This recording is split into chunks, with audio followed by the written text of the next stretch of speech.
The smell of horse sweat is the first thing, warm and close.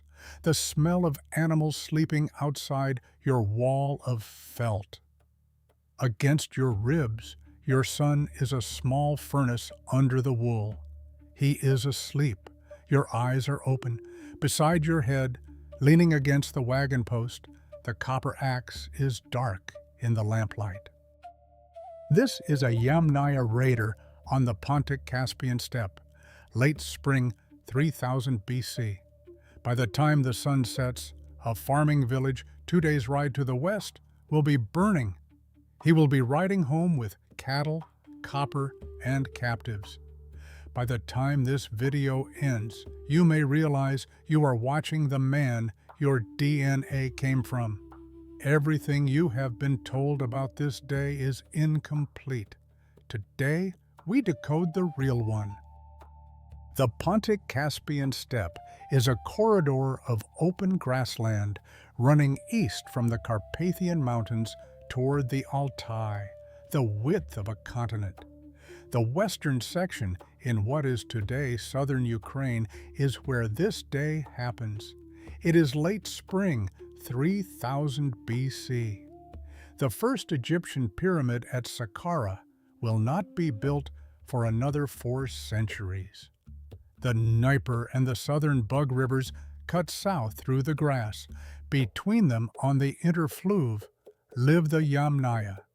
They are pastoralists, not farmers. The kin group in this video is roughly 40 adults organized in mobile wagon encampments. Each family sleeps in its own felt and hide wagon tent, its own wetsuit.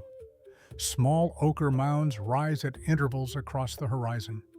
These are kurgans, the burial mounds of grandfathers and great-grandfathers, and they mark the grazing land as owned by the dead.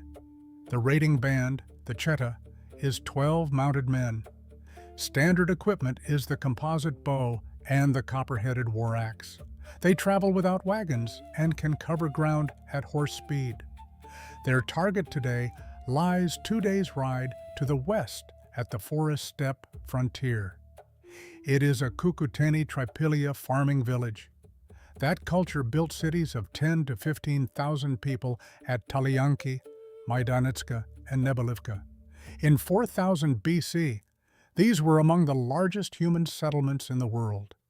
And in a wagon tent parked at the edge of a herd of 30 cattle, a young man is waking up in the smell of horses. Today, his kin band has decided to ride west. The wagon tent smells of horse and family. You are awake now. Outside, the cooking fire is already going. Your wife stoked it before you opened your eyes.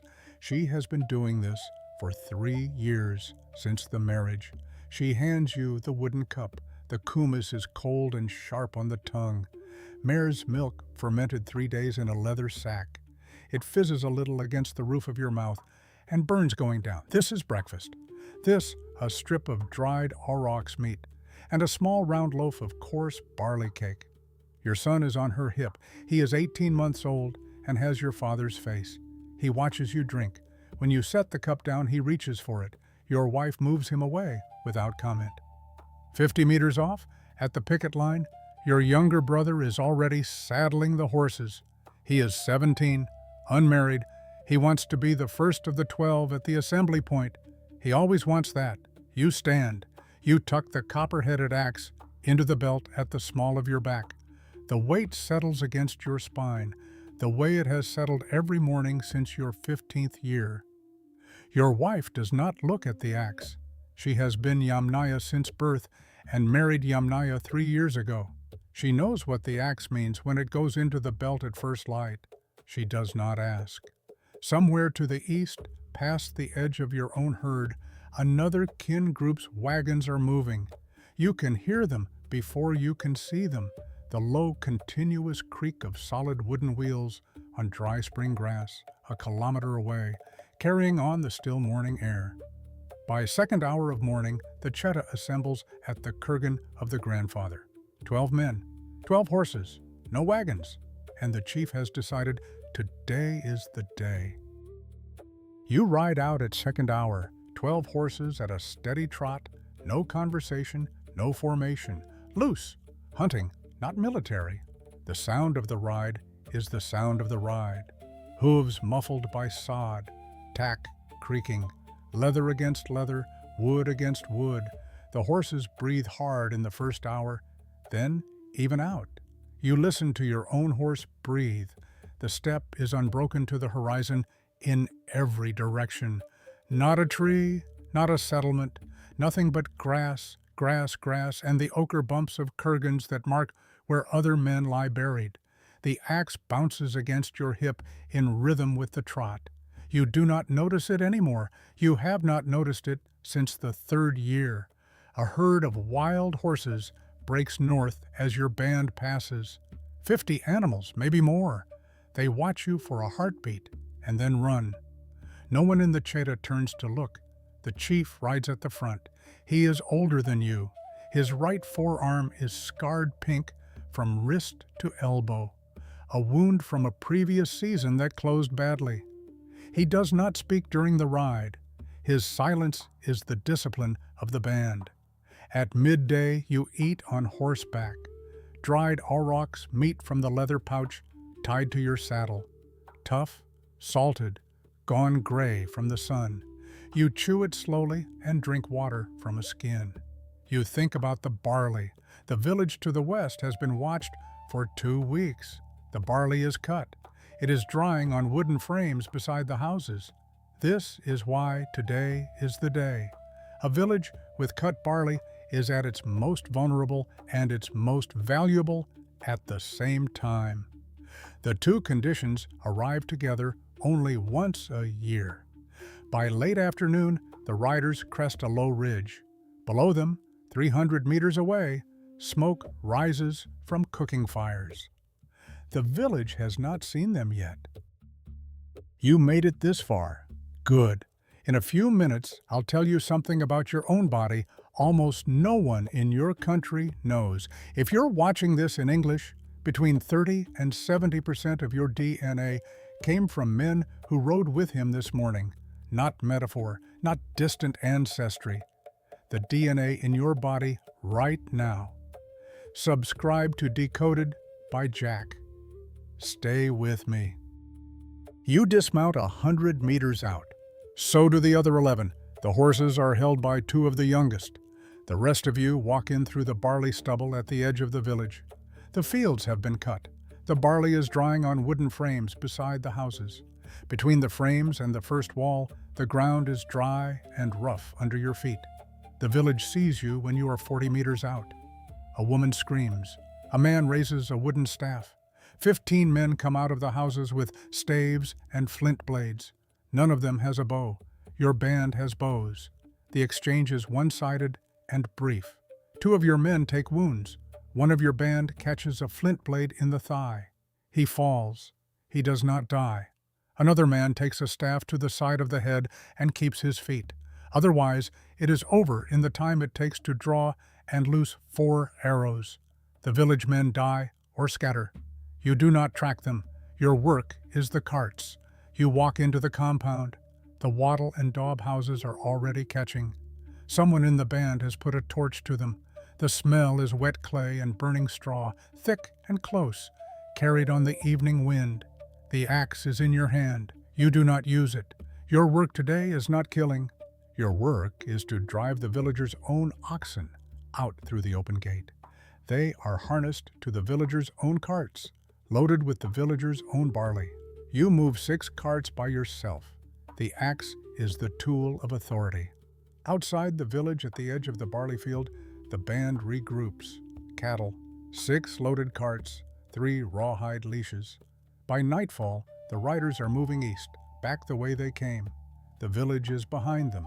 So is everything they took from it, and that everything includes people. You do not talk on the return ride. None of you do. The horses are walked, not trotted, the last 2 hours. You need them to cool. You need them to be walkable tomorrow. The night air on the steppe is cold after the day, and the sweat on your back turns to a chill under your wool. Your shoulders hurt in a specific place under the yoke of the collarbone. 8 hours in the saddle. Your thighs have gone past ache and into a kind of numbness that will return as pain when you dismount. The skin of Kumis is passed hand to hand along the line. Second cup of the day. Colder now. The taste is the same taste. Midnight, you reach the encampment. The plunder is driven into the center of the camp and corralled. Cattle, 6 loaded barley carts, copper ornaments taken from village women, 3 surviving captives with rawhide at their wrists. The redistribution is scheduled for the morning. Every family gets a share. Every share was measured on the ride home. You walk to your wetsuit. Your wife is awake, but has not gotten up. Your son is asleep on the floor beside where you will lie down. You set the copper axe against the wooden post beside his head. You lie down beside your wife. She does not ask about the day. She has known Yamnaya men for 23 years. She knows what the answer would be. That was the day. Now let me tell you what almost no one outside of population genetics understands about it. Decoded number 1. They invented the mobile household. Here's what most textbooks will tell you, if they tell you anything. Prehistoric peoples either farmed in one place or foraged with the seasons. Mobile pastoralism came later. That's not the sequence. The Yamnaya are the first culture in world history to combine horse riding with covered wheeled wagons drawn by oxen. Solid wooden wheels, yokes, wagon boxes. The wagon burials at Storozhova Mohyla and Marievka in modern Ukraine date this technology stack to roughly 3300 BC. That's why it matters. This is the package that lets an entire household move with its animals across open steppe. You can raid at horse speed. You can transport plunder at wagon speed. Every later steppe culture inherits the same stack. Scythian, Hun, Mongol, all of them. Decoded. Number 2. The language you are reading this in came from their mouths. This is the reveal that tends to break people. The language your teachers called Indo-European has a common origin. That includes English, Spanish, Russian, Persian, Hindi, Bengali, dozens more. And that origin is not myth. It is this man. The Yamnaya spoke a language historical linguists call Proto-Indo-European. That language is the direct ancestor of essentially every European tongue except Basque, Hungarian, Finnish, and Estonian. It's the direct ancestor of the Iranian languages. Through Sanskrit, it's the ancestor of Hindi, Bengali, and dozens of South Asian tongues. About half the world's living population speaks a descendant of this raider's language. The proof is auditable. Reconstructed Proto-Indo-European vocabulary includes specific words for wheel, axle, yoke, horse, and honey. Those words appear in the language in the same century the technology appears in the archaeology. The chain lines up. And it lines up across Europe, across India, and across Iran at the same time. Decoded number 3. You are descended from him. This is the reveal that most needs precision, so I'll be precise. Popular ancestry. Modern Europeans descend from farmers who came out of Anatolia and hunter-gatherers who were there before. Stable, ancient, European. That is not what happened. Between 3000 and 2500 BC, populations across northern and central Europe underwent a massive genetic transformation. In the corded war culture, the direct genetic successors of Yamnaya expansion, approximately 75% of male Y chromosome lineages trace to Yamnaya ancestors. Female mitochondrial lineages show a much smaller shift. That specific asymmetry is the genetic signature of sex-biased ancestry. The incoming men fathered the next generations with women who were already there. Modern Europeans, from Ireland to the Urals, carry between 30 and 70% Yamnaya-derived ancestry. The foundational paper, Haak and colleagues, Nature, 2015. The synthesis is David Reich's Who We Are and How We Got Here, 2018. If you're watching this in English, you are somewhere in that range. The radar you've been watching for the last 15 minutes is in your DNA, 200 generations back. But there, not a metaphor, the math. You lie down beside your wife. Your arm falls across her. Her breathing evens out. Your son is already asleep on the packed earth beside where you set the axe against the post. The lamp is guttering. The wagon tent smells of horse, human, smoke, and kumis. Your shoulders have gone from ache to a stillness that is not rest. Your eyes close. Somewhere outside, one of the cattle shifts against the corral rail. Your son's hand has fallen open on the ground. His small fingers rest against the wooden haft of the axe. The lamp gutters once more and goes down to a coal. 5,000 years from now, the axe will be rust in Ukrainian soil. The wagon will be dust. The village he burned today will be a stratigraphic layer under a Ukrainian wheat field. But the child is sleeping beside him.